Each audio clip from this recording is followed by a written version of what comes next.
Good morning student. I welcome you all to today's classes. और आज की class theories of public administration के बारे में है।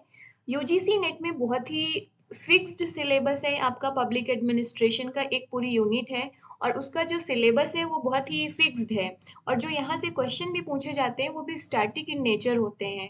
तो हमें कोशिश ये करना है कि जो थ्योरीज ऑफ पब्लिक एडमिनिस्ट्रेशन वाला यूनिट है यूजीसी नेट के सिलेबस में उसे जरूर करके जाना है, क्योंकि वहां से क्वेश्चन आते जरूर हैं और फिक्स्ड क्वेश्चन आते हैं कि एक बार भी आप सिलेबस को कवर कर लोगे तो आप इसके क्वेश्चन कर पाओगे। लेकिन अगर आप छोड़ दिया आपने इसको कि पब्लिक एडमिनिस्ट्रेशन कौन करेगा, जाने देते हैं, तो आपके बहुत सारे क्वेश्चन रह जाएंगे और हो सकता है वो आपको मेरिट में नहीं लाए और आपका यूजीसी नेट क्लियर ना हो पाए। तो बेटर होगा अपने आप को अप स्केल करने के लिए जो थ्योरीज ऑफ पब्लिक एडमिनिस्ट्रेशन इसको ज़रूर करके जाओ, क्योंकि यहाँ से क्वेश्चन ज़रूर से ज़रूर आते हैं। और बहुत ही छोटा सिलेबस है, बहुत ही फिक्स टाइप के क्वेश्चन आते हैं, तो कोई इतना मुश्किल नहीं है, बहुत ही इजी टॉपिक है ये। राइट। तो देखते हैं कि इसमें हम क्या क्या हमारे एग्जाम पॉइंट ऑफ व्यू से इम्पोर्टेंट है उसको डिस्कस करेंगे। जैसे कि पहले तो सबसे इम्पोर्टेंट है कि जो पब्लिक एडमिनिस्ट्रेशन है इससे रिलेटेड जो वेरियस डेफिनेशंस हैं वो पूछी जाती हैं कि किस स्कॉलर ने कौन सी डेफिनेशन दी। मैच मैच करने को भी आ सकता है, डायरेक्ट वन वर्ड में भी पूछ सकता है कि अबव स्टेटमेंट किसने दिया रिगार्डिंग पब्लिक एडमिनिस्ट्रेशन। तो कुछ इंपॉर्टेंट डेफिनेशन मैंने यहाँ मेंशन की है, आप इनको नोट डाउन कर लेना और याद करके ज़रूर जाना। राइट। सो वुड्रो विल्सन जो फादर ऑफ पब्लिक एडमिनिस्ट्रेशन माने जाते हैं, उन्होंने बोला कि पब्लिक एडमिनिस्ट्रेशन क्या है, is the detailed and systematic application of law. ये डेफिनेशन वुड्रो विल्सन ने दी है। नेक्स्ट इंपॉर्टेंट डेफिनेशन जो पूछी जाती है वो एल डी व्हाइट की पूछी जाती है। LD White के according public administration consists of all those operations having for their purpose the fulfillment or enforcement of public policy। तो इनको याद कैसे करें? ज़्यादातर स्टूडेंट बोलते हैं कि मैम सारी डेफिनेशन तो एक जैसी लगती हैं, हम इनको याद कैसे करें? सी, तो I will tell you the simplest formula for this कि सब इनको याद करने का एक तरीका है कि आप डेफिनेशन की कीवर्ड को पकड़ो और उसको आप लिंक करो उस स्कॉलर के साथ में। Let me tell you, for example Woodrow Wilson है, तो आप ये पूरी लंबी सी डेफिनेशन दी है। अब हमें इसे कैसे याद रखना है, तो कीवर्ड पकड़ना है। तो इन्होंने बात की है एप्लीकेशन ऑफ लॉ की। एप्लीकेशन ऑफ लॉ जो बात की है इन्होंने, ये किसने बात की है? वुड्रो विल्सन ने। तो ये कीवर्ड हो गया। और जैसे एलडी व्हाइट, अब इसको डिफरेंशिएट कैसे करेंगे? तो एलडी व्हाइट ने जो इतनी लंबी चौड़ी डेफिनेशन दी है, इसमें कीवर्ड है आपका पब्लिक पॉलिसी का इन्फोर्समेंट करना। अब यहाँ पर डिफरेंस, अब मैं क्या करती थी, जो शॉर्ट नोट्स बनाती थी उसमें बस ये कीवर्ड लिख लिया मैंने, ताकि मुझे याद रहे और एग्जाम में कंफ्यूजन ना हो कि किसकी डेफिनेशन है। तो एप्लीकेशन ऑफ लॉ से रिलेटेड कुछ आ जाएगा तो मुझे पता रहेगा कि ये वुड्रो विल्सन ने कोई डेफिनेशन दी थी ऐसी। पूरी इतनी लंबी डेफिनेशन याद करने की जरूरत नहीं पड़ेगी। अगर आपको याद हो जाती है तो वेल एंड गुड। अगर जिन बच्चों को नहीं याद होती है तो हमारा मेन फोकस है एग्जाम को क्वालिफाई करना। अगर आपको पूरी लंबी डेफिनेशन याद करने में कोई प्रॉब्लम नहीं आती तो बहुत अच्छी बात है। ये उन स्टूडेंट्स के लिए है जो अक्सर कंफ्यूज होते हैं। तो अब जैसे एलडी वाइट का कीवर्ड मैंने पकड़ लिया कि इन्फोर्समेंट ऑफ पब्लिक पॉलिसी, तो इसको पब्लिक पॉलिसी एलडी वाइट ने ऐसी कोई डेफिनेशन दी थी। तो ये कीवर्ड को पकड़ लो और इनके बेसिस पे इनको मल्टीपल टाइम रिवीजन करो, आपको कभी कंफ्यूजन नहीं होगी। नेक्स्ट देखते हैं राइट वोल्डो की। राइट वोल्डो ने डेफिनेशन दी है कि जो पब्लिक एडमिनिस्ट्रेशन है ये क्या है? Art and science of management है, जिसको अप्लाई किया जाता है अफेयर ऑफ द स्टेट में। तो इसमें क्या ध्यान रखेंगे आप? अफेयर ऑफ द स्टेट के बारे में कुछ आर्ट एंड साइंस की बात करी थी राइट वोल्डो ने। नेक्स्ट है आपका डिमॉक। तो डिमॉक ने कहा है कि public administration is concern with what and how of the government. तो यहाँ पर आप क्या ध्यान रखेंगे कि ये व्हाट एंड हाउ किसकी डेफिनेशन में आया है? डिमॉक। तो ऐसे कीवर्ड पकड़ना आप सीख लेंगे तो आपको स्टेटमेंट याद करना बहुत आसान हो जाएगा। फिर नीचे देखते हैं प्रिफनर की डेफिनेशन। तो प्रिफनर के अकॉर्डिंग एडमिनिस्ट्रेशन क्या है? Getting the work of government done by coordinating the efforts of people. So coordination हो रहा है एफर्ट्स ऑफ द पीपल का, जिससे कि जो गवर्नमेंट के वर्क है वो किए जा सके। तो ये कोऑर्डिनेशन की बात कहाँ पर आ गई? प्रिफनर के उसमें। तो आप देख रहे हो यहाँ पे जितनी भी 4-5 डेफिनेशन दी हुई हैं जो कि इम्पॉर्टेंट है, पूछी भी जाती हैं। तो यहाँ पर आप देख रहे हो हर एक स्कॉलर का अपना एक कीवर्ड है जिसके बेसिस पे उसने अपनी पब्लिक एडमिनिस्ट्रेशन को डिफाइन किया है। तो हमें उसी कीवर्ड को लेकर चलना है। तो आप एक बार फिर से देख लो अच्छे से इसे, और इसे नोट डाउन भी कर लेना अपनी शॉर्ट नोट्स पे। नेक्स्ट, एक जो निग्रो एंड निग्रो है पब्लिक एडमिनिस्ट्रेशन, वो क्या कहते हैं इसको कि एक कोऑपरेटिव ग्रुप होता है जिसका एफर्ट होता है पब्लिक सेटिंग का। मतलब इसमें सारी ब्रांचेस आ जाती हैं, एग्जीक्यूटिव, लेजिस्लेचर एंड जुडिशियल, इनके बीच का इंटर रिलेशन होता है।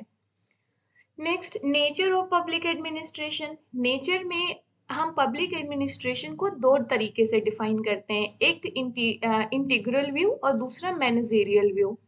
अब इंटीग्रल व्यू क्या है ये देखते हैं। इंटीग्रल व्यू में बेसिकली एडमिनिस्ट्रेशन को में वो सारी एक्टिविटीज, चाहे वो मैनुअल हो, क्लर्कियल हो, मैनेजेरियल हो या टेक्निकल हो, सबको कंसीडर किया जाता है।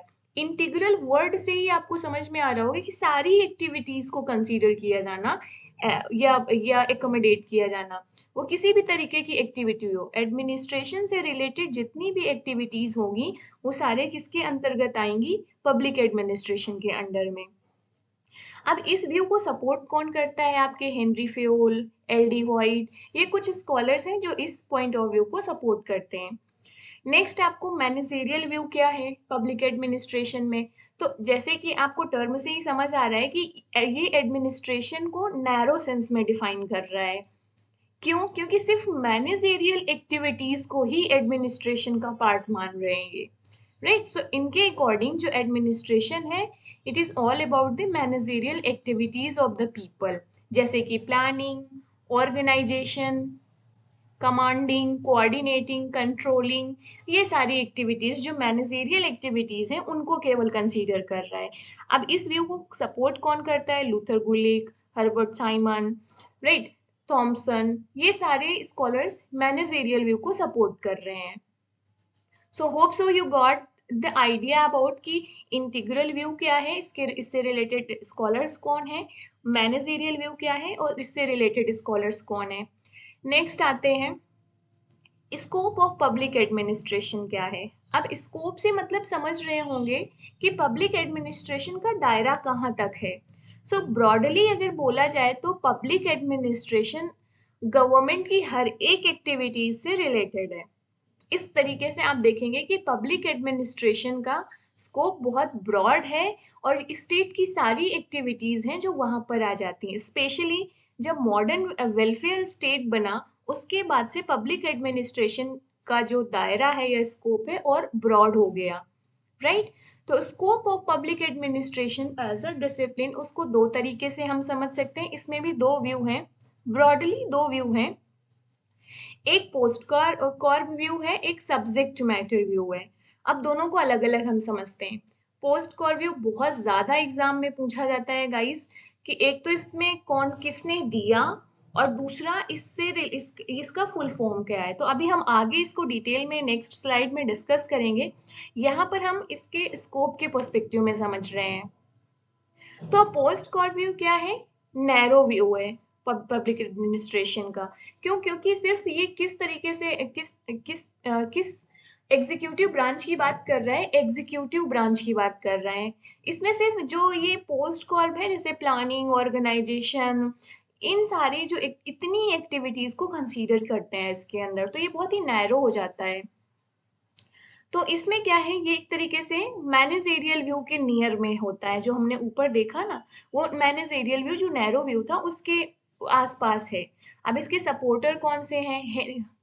ये थोड़ा ये स्पेलिंग मिस्टेक है गाइस, ये हेनरी फेयोल हैं, Urwick, Wright, Queen, Luther Gulick are the main supporter. अब हेनरी फेयोल ने जो दिया है मेन कैटेगरीज ऑफ एडमिनिस्ट्रेशन, ये इन्होंने इनके ये टर्म पूछे जाते हैं। अभी आगे हम हेनरी फ्यूल का जब डिटेल में करेंगे तो वो वहां पर मैं आपको बताऊंगी। तो पोस्ट कॉर्ब व्यू क्या है, नैरो है। अब हेनरी फ्यूल ने आपका दिया प्लानिंग, इसको आप इसको शॉर्ट टर्म बना लो, PO CCC।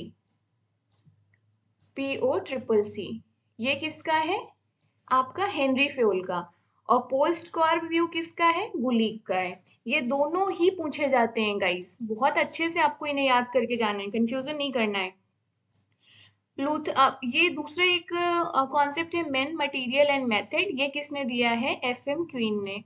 इसके बाद से लूथर गुलिक का जो पोस्ट कॉर्ब व्यू दिया है, अब इसको डिटेल में देखते हैं। P फॉर प्लानिंग, ये पूछा भी जाता है कौन किस, इस वर्ड का मतलब क्या है।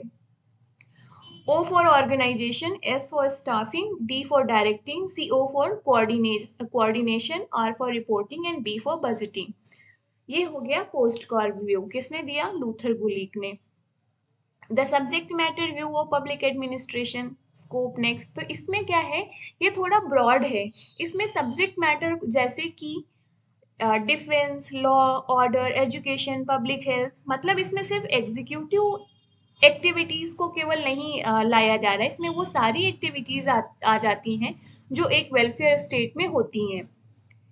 अब नेक्स्ट जो इम्पोर्टेंट कॉन्सेप्ट है वो जो पूछा जाता है पब्लिक एडमिनिस्ट्रेशन में, वो पूछा जाता है evolution of and development of public administration. तो डिसिप्लिन बहुत ज़्यादा ओल्ड नहीं है, ये न्यू डिसिप्लिन है। ओरिजिनेट होती है आपका 1887 के आसपास।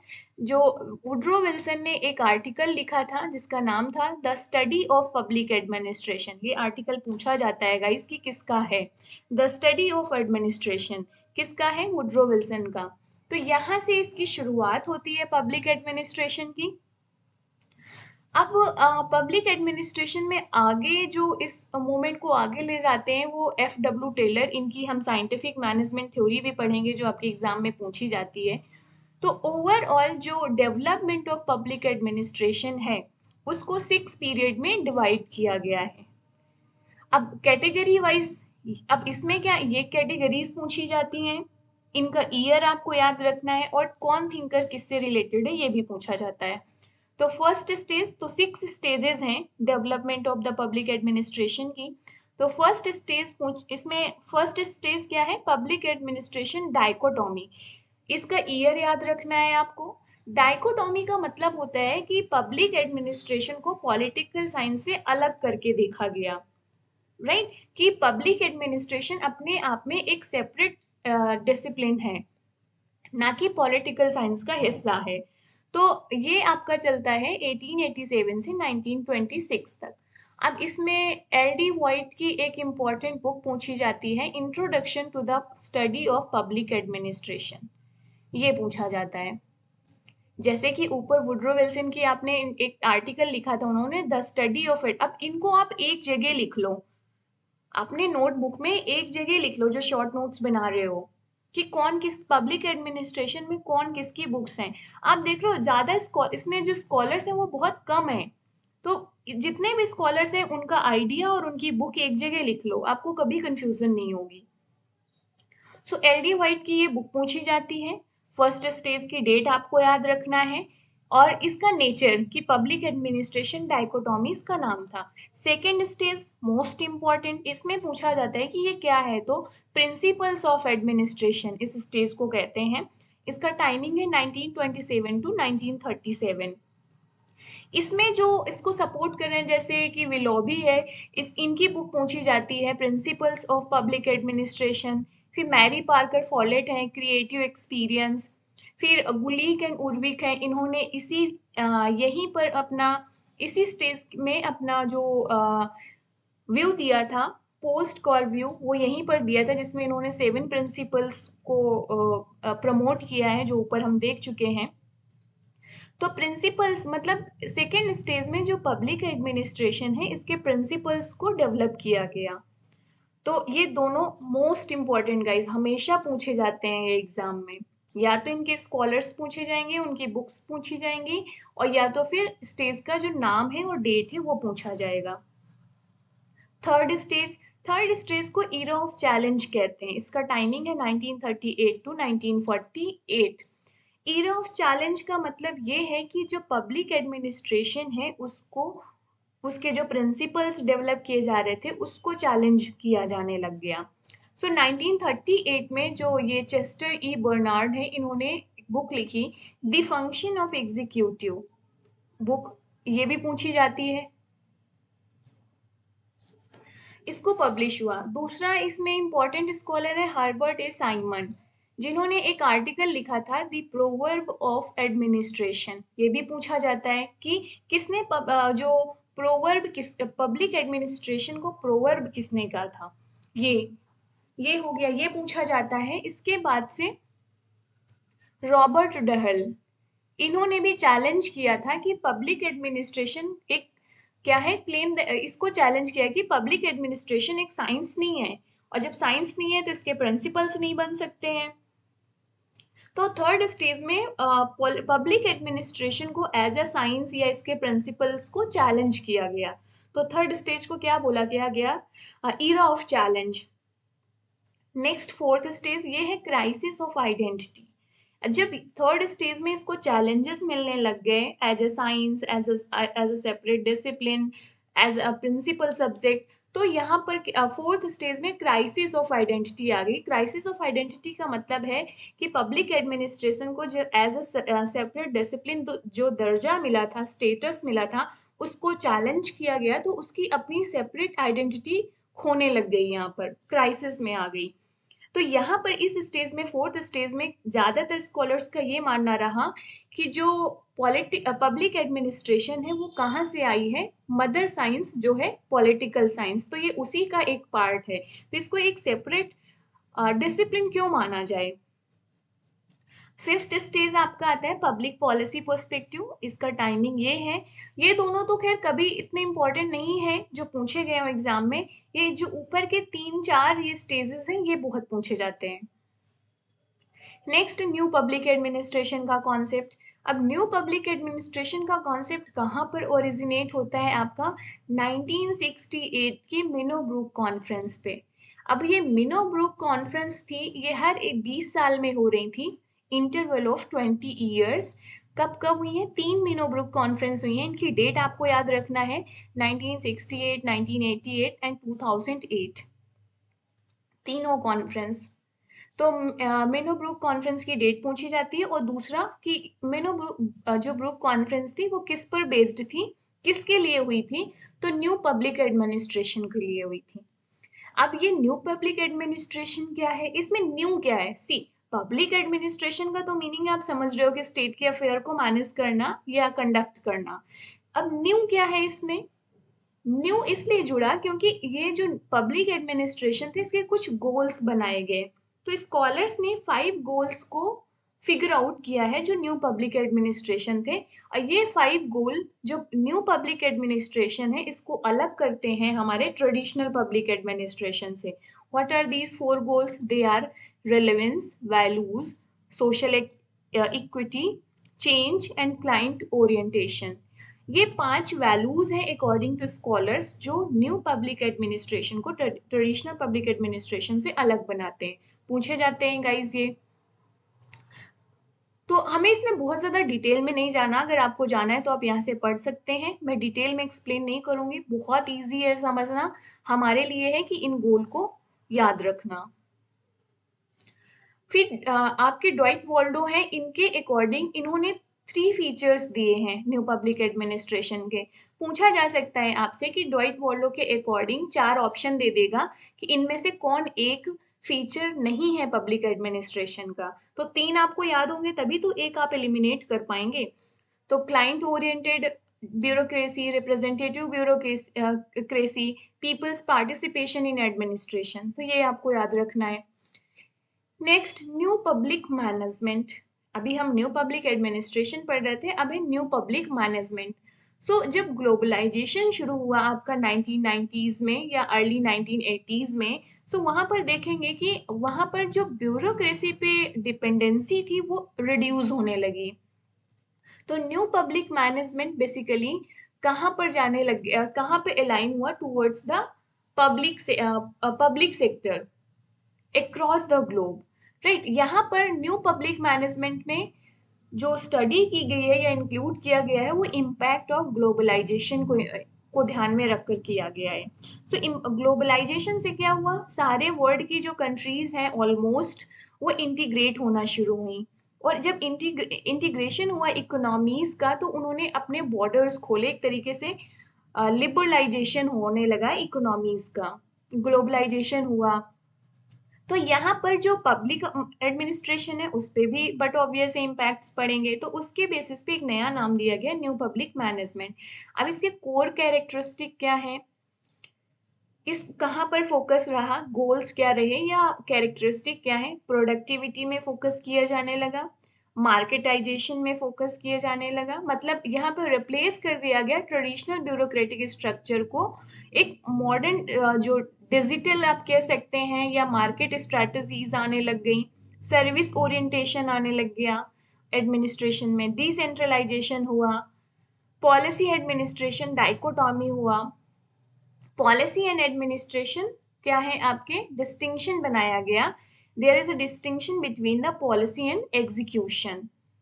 तो न्यू पब्लिक मैनेजमेंट की ये कुछ इंपॉर्टेंट की कोर कैरेक्टरिस्टिक्स थी। नेक्स्ट है classical theory of public administration. So classical theories, इसके बाद हम मॉडर्न थ्योरीज पढ़ेंगे। सो क्लासिकल थ्योरीज में सबसे ज्यादा जो पूछा जाता है वो पहले हैं आपके हेनरी फ्योल। अब हेनरी फ्योल की जो थ्योरी है उसको फ्योलिज्म भी बोला जाता है, अगर टर्म आ जाए तो आप उसको कंफ्यूज मत करना। इनकी इंपॉर्टेंट वर्क है जनरल एंड इंडस्ट्रियल मैनेजमेंट, ये भी पूछा जाता है। तो हेनरी फ्योल का पहला पढ़ते हैं, इन्होंने मैनेजमेंट थ्योरी दी है। सो मैनेजमेंट थ्योरी किसने दी है, हेनरी फ्योल ने। अब इसके 6 इंडस्ट्रियल एक्टिविटीज को इन्होंने कैटेगराइज करा है, technical, commercial, financial, security, accounting and managerial, ये 6 इंडस्ट्रियल एक्टिविटीज हैं। सी हेनरी फ्योल का जो मैनेजमेंट थ्योरी है उनका ये मानना है कि हमें जो ऑर्गेनाइजेशन है, जो इंडस्ट्रीज हैं, उनको इस तरीके से मैनेज करना है कि जो हमारी प्रोडक्टिविटी है वो मैक्सिमम लेवल तक पहुंच सके। अब उसके लिए इन्होंने इन 6 एक्टिविटीज में फोकस करने को बोला है। नेक्स्ट ये 5 फंक्शंस ऑफ मैनेजमेंट, ये तो होगी activities according to Henri Fayol. Next according to Henri Fayol जो आपके 5 जो है प्राइमरी फंक्शंस हैं या एलिमेंट्स हैं किसी मैनेजमेंट के, जो इन्होंने अपनी मैनेजमेंट थ्योरी दी है उसके। तो POCCC हमने पहले की स्लाइड में भी देखा है और ये मोस्ट इंपॉर्टेंट है गाइस, पूछा जाता है, हेनरी फ्योल तो पूछा ही जाना है। So P for planning, organization, command. अब दे देगा आपको कैसे, ऑप्शन कैसे बनाता है आपका। फॉर एग्जाम्पल ये क्वेश्चन है, ऑप्शन 1 2 3 4, ऐसे भी दे सकता है कि इनमें से कौन नहीं है। तो आपको सारे याद होने चाहिए, तब 5 याद होंगे तभी आप एलिमिनेट कर पाएंगे, या 1 2 3 4 ऐसे करके दे देगा कि इनमें से कौन है या कौन नहीं है। तो ऐसे क्वेश्चन फ्रेम होते हैं। Next 14 principles of management Henry Fayol ने दिया। ये 14 प्रिंसिपल्स क्या है, division of work, authority, discipline, unity of command, unity of direction, subordination of individual interest, remuneration, centralization, scalar chain, order, equity, stability of tenure, initiative, harmony। तो ये सारी चीजें हो गए। तो ये आपको हेनरी फ्योल की साइंटिफिक मैनेजमेंट थ्योरी है उसमें 3 चीजें याद रखना है, जो 6 इंडस्ट्रियल एक्टिविटीज, ऊपर से जो 5 फंक्शन ऑफ मैनेजमेंट इन्होंने बताए POCCC, 14 प्रिंसिपल्स ऑफ मैनेजमेंट।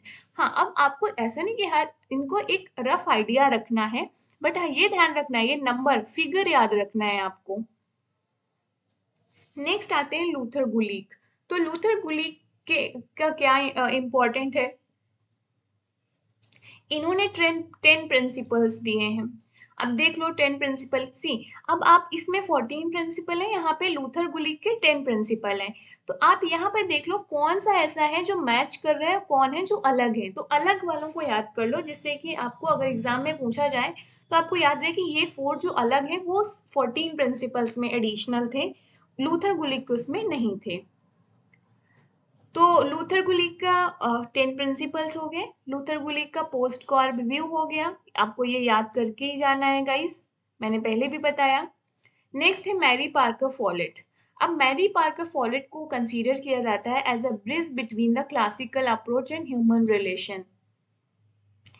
इनका जो मेन एरिया, जो इन्होंने थ्योरी, जो मैरी पार्कर फॉलेट है, इनकी जो थ्योरीज रही हैं वो कॉन्फ्लिक्ट को इंक्लूड किया है, order, power, authority, leadership, management. तो इनका कॉन्फ्लिक्ट का बहुत पूछा जाता है और पावर का भी। तो इनके अकॉर्डिंग क्या होते हैं, कॉन्फ्लिक्ट स्वाभाविक हैं, नेचुरल हैं किसी भी ऑर्गेनाइजेशन में, लेकिन हाँ उन कॉन्फ्लिक्ट को मिनिमाइज किया जा सकता है और उनको रिजॉल्व किया जा सकता है। तो resolving conflict in an organization, उसके इन्होंने 3 पॉइंट्स दिए हैं। Domination, victory of one over other, compromise की both surrender some part, and integration. तो मैं ये तीनों टर्म आपको याद करके जाना है गाइस। इसमें फिर से क्वेश्चन बनता है कि कौन है या कौन नहीं है resolving conflict according to Mary Parker Follett. अब ये कहती हैं कि इंटीग्रेशन जो है वो जो कॉन्फ्लिक्ट्स रिजॉल्व करने का सबसे बेहतर तरीका है और ये परमानेंटली रिजॉल्व करता है। तो सबसे बेस्ट कौन है आपका, इंटीग्रेशन, जहां पर आप क्या करते हैं, एक सोल्यूशन फाइंड आउट करते हैं कि जो रियल नीड्स हैं उनको उनको सेटिस्फाई करे, और जो कुछ ज़्यादा कोशिश ये रहती है कि दोनों ही पार्टीज को कुछ सेक्रीफाइस ना करना पड़े और दोनों के मैक्सिमम इंटरेस्ट को एकोमोडेट किया जा सके, राइट। तो ये हो गया, ये इम्पोर्टेंट है। हाँ, ऑर्डर से रिलेटेड इन्होंने ये 4 टर्म्स दिए हैं, कॉन्शियस, एटीट्यूड, ये तो खैर अभी तक पूछा नहीं गया। पावर का जरूर ध्यान रख लेना, इन्होंने पावर को डिफाइन किया है, power in and power over and power with. तो ये मैरी पार्कर फॉलेट का है। लीडरशिप कहती हैं इनके अकॉर्डिंग 3 टाइप्स ऑफ लीडर्स होते हैं, leaders based on position, leaders based on their personality, leader due to function, ये ध्यान रखना है आपको। तो ये हो गया हमारा क्लासिकल थ्योरीज। नेक्स्ट है एफ डब्ल्यू टेलर, इनकी साइंटिफिक मैनेजमेंट थ्योरी पूछी जाती है। तो फादर ऑफ साइंटिफिक मैनेजमेंट किसको कंसीडर किया जाता है, एफ डब्ल्यू टेलर को। मोस्ट इंपॉर्टेंट ये भी पूछा जाता है। इनकी कुछ बुक्स हैं जो पूछी जाती हैं, जैसे shop management, the principle of scientific management, concrete, cost, ये कुछ बुक्स हैं जो पूछी जाती हैं इनकी, राइट। सो जो इनका साइंटिफिक मैनेजमेंट थ्योरी है उसके इन्होंने कुछ प्रिंसिपल्स दिए हैं। सो ये एफ डब्ल्यू टेलर ने कुछ प्रिंसिपल दिए हैं साइंटिफिक मैनेजमेंट के, जैसे science not the rule of thumb, harmony not discord, मतलब हार्मनी होनी चाहिए, cooperation, development of every person to his or her greatest efficiency and prosperity, maximum science, ये कुछ इनके प्रिंसिपल्स हैं, ये भी याद करना है आपको। सो 6 एलिमेंट है इनकी साइंटिफिक मैनेजमेंट थ्योरी के, जैसे वर्क स्टडी करो, स्टैंडर्डाइजेशन करो टूल्स का, साइंटिफिक सिलेक्शन करो, जो एम्प्लॉयज़ हैं उनको प्लेसमेंट, उनका ट्रेनिंग, ये सब साइंटिफिक होना चाहिए। डेवलपमेंट ऑफ फंक्शनल फोरमैनशिप, मतलब फॉरमैनशिप मतलब एक पर्टिकुलर फंक्शन में महारत हासिल हो, जिसको कहते हैं एक पर्टिकुलर स्किल में ट्रेंड होना चाहिए। कॉस्टिंग सिस्टम, मेंटल सिस्टम, तो ये सारे इनके प्रिंसिपल्स हैं, ये बहुत पूछा, फंक्शनल फॉरमैनशिप पूछा जाता है, scientific selection and training, standardization, ये सारी चीज़ें पूछी जाती हैं। अब इस साइंटिफिक मैनेजमेंट के एडवांटेज क्या थे according to F W Taylor, ये क्या है, कॉस्ट ऑफ प्रोडक्शन को रिड्यूस करेगा, इफिशियंसी को इंक्रीज करेगा और प्रोडक्शन टाइम को कम करेगा, डिक्रीज करेगा। नेक्स्ट है ब्यूरोक्रेसी थ्योरी, मैक्स वेबर की पूछी जाती है इनकी। इसमें इनके जो 6 कैरेक्टरिस्टिक हैं वो देख लो। टास्क स्पेशलाइजेशन, ये थिंकर हैं जो हर बार पूछे जाते हैं। So division of labour, hierarchical layers of authority होना चाहिए, फॉर्मल सिलेक्शन हो, रूल्स एंड रिक्वायरमेंट्स हो, इम्पर्सनल चीज़ें होनी चाहिए, career orientation people, right. Types of authority पूछता है इनका। Next traditional authority, charismatic authority, legal rational authority, ये पूछता है। अब एक जो हमारे पास लास्ट थ्योरी बचती है वो है ecological theory of public administration, जो आपके एफ डब्ल्यू रिक्स ने दी है।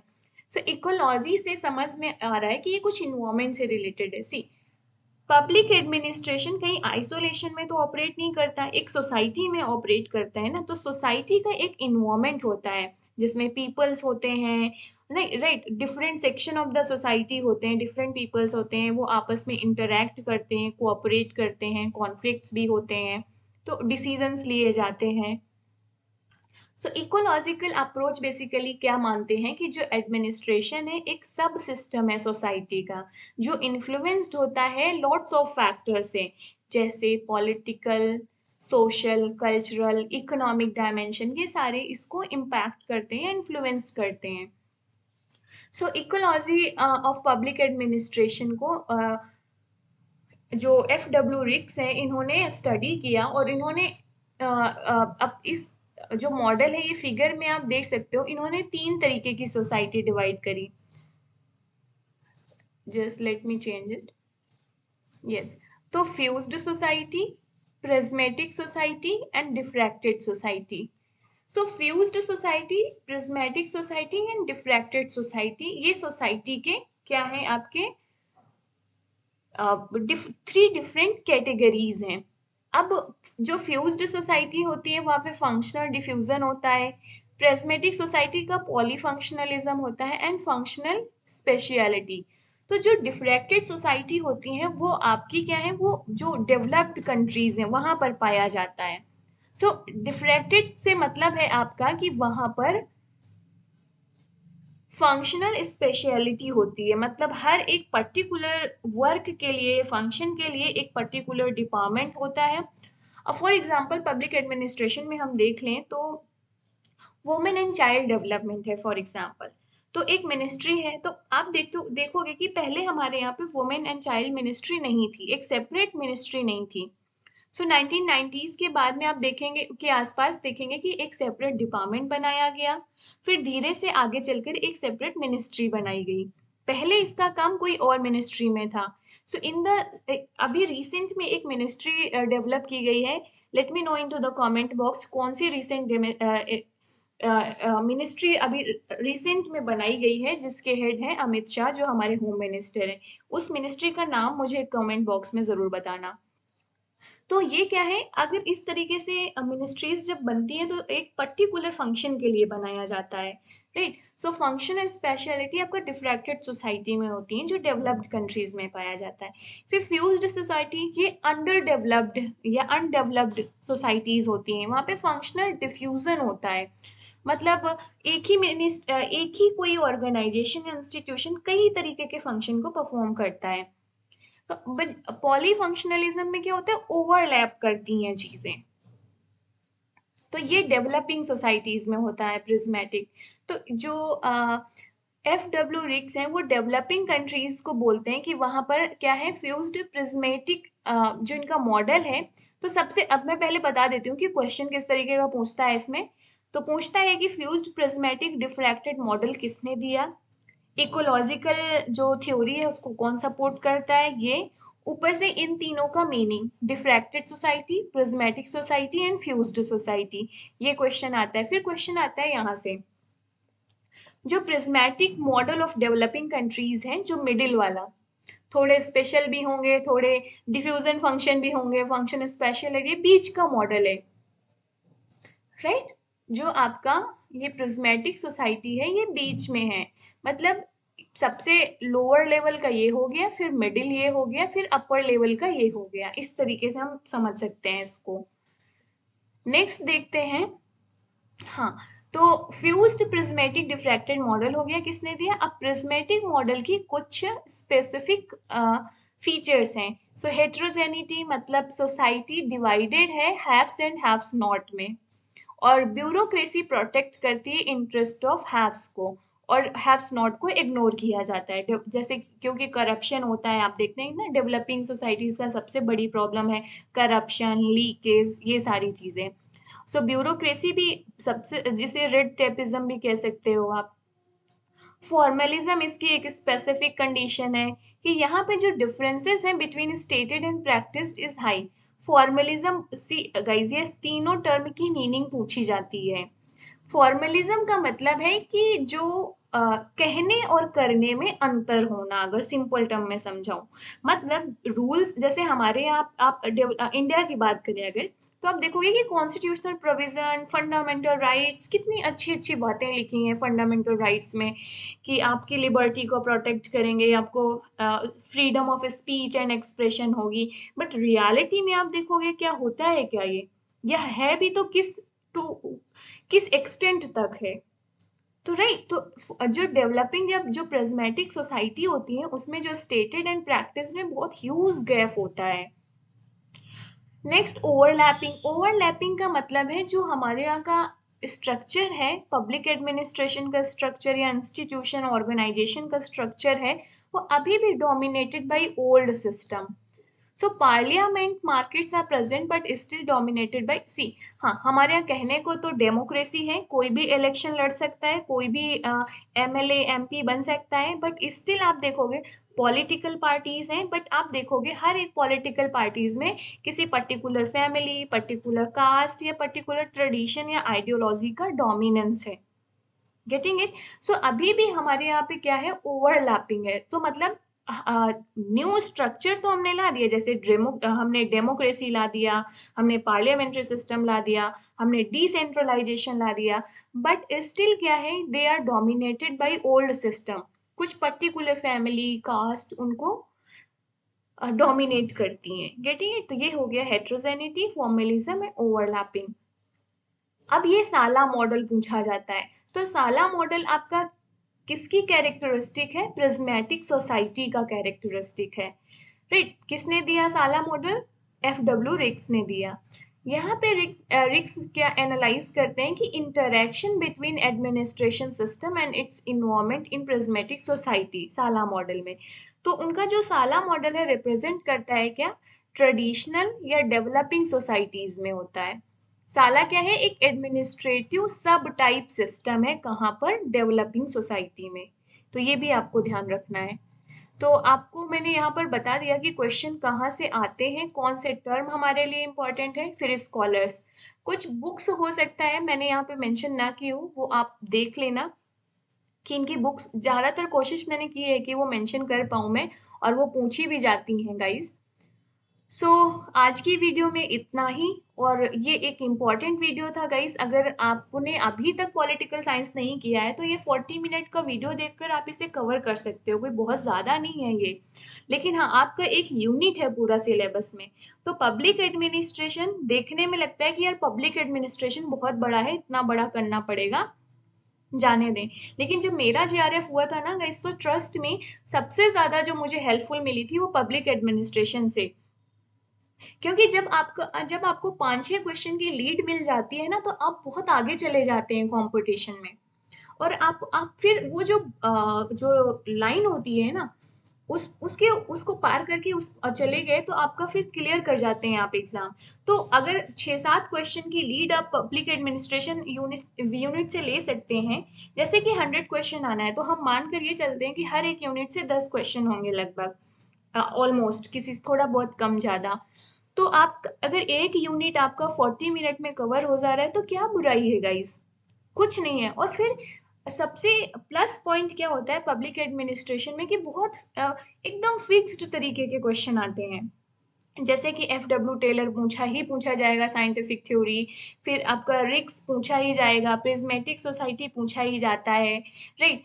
और हेनरी फ्यूल का कॉन्सेप्ट पूछा ही जाएगा, इनकी बुक्स, पोस्ट कर्व पूछा ही जाता है लूथर गुलिक का, मैक्स वेबर पूछा ही जाना है। तो ये सब क्या है, बहुत ही फिक्स्ड क्वेश्चन है जो हर बार आते हैं आपके पेपर में। तो मेरा पर्सनल सजेशन आपको यही रहेगा गाइस कि मस्ट कवर इट, आपको करके जाना ही है। आप इसको पूरा एक एक दिन ना, अगर एक दिन नहीं देना चाहते हैं तो आप एक शिफ्ट दे लो, 3-4 घंटे में, ट्रस्ट मी गाइस, आपका बहुत आसानी से हो जाएगा। अब एक बार आप ये वीडियो देख लो, 1-2 बार इससे आप नोट्स ले लो, फिर एक बार आपके पास जो रेफरेंस बुक रही हो उससे जाकर आप इसका चैप्टर पढ़ लो, एक बार बस रीडिंग लगा लो।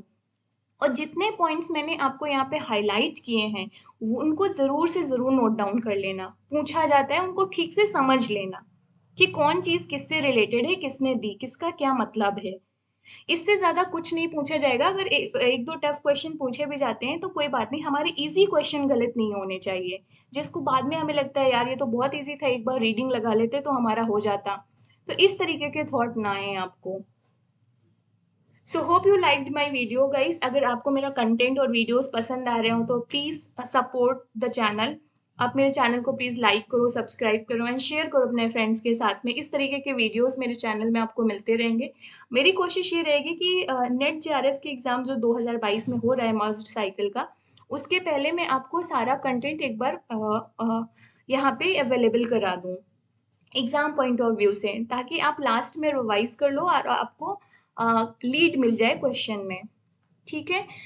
So this is all for today guys, thanks a lot, thanks for watching.